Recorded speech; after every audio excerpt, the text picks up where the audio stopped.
How would you describe minimalist music? I would try to describe minimalist music using as few words as possible. Minimalist is exactly what it says. It tends to be based around slow changing chords. Steve Reich, I think, is one of the most influential composers in the 20th century in the minimalist style. And a lot of his music comprises of one or two instruments that will set up a particular pulse, and then other instruments will gradually be introduced, sometimes just one note at a time, and they then add another note, until they build up a whole melody of their own. It comes from a very exciting time of artistic endeavour. I mean, it wasn't just in music that minimalist ideas had some force. It was across the visual arts, across all sorts of other forms of making.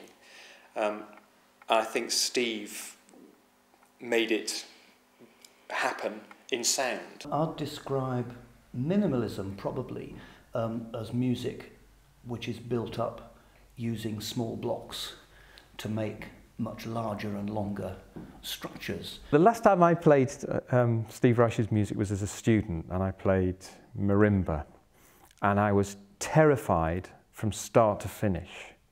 Absolutely terrified of losing my place. The most difficult thing probably is not losing your place, because you have to be counting correctly all the time. Part of the beauty of it to me is that he gets rid of that sense of order that's a sort of framework on which lots of music are based, and gives us great long, almost kind of like bolts of material, bolts of cloth that wash in front of you, and you're not tied to these anchor points, regular anchor points. They're there, but they seem to somehow shift, and sometimes they're like a mirage.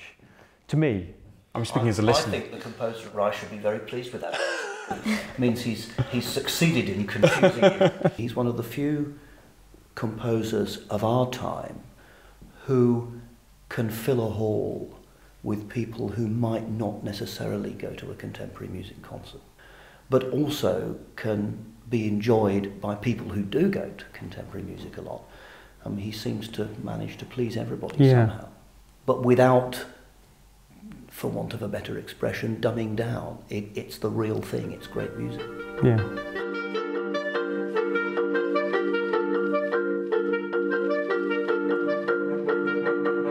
What is rhythm? Like with your heartbeat, it's something that is regular, on top of which other beats are placed. Other events happen on top of something that is steady and consistent underneath. Okay. So if I was tapping my foot and going like that, a rhythm would be something that would fit with it. One idea that is repeated, and another perhaps similar idea placed on top. Isn't that one of Steve's pieces actually, for hand clapping? Yeah, he's written a piece for two people, and there's no instruments, they just clap. One person only plays that rhythm that I just clapped.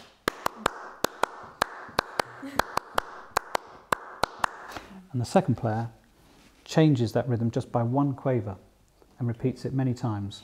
And it takes, at least 10 or 12 minutes.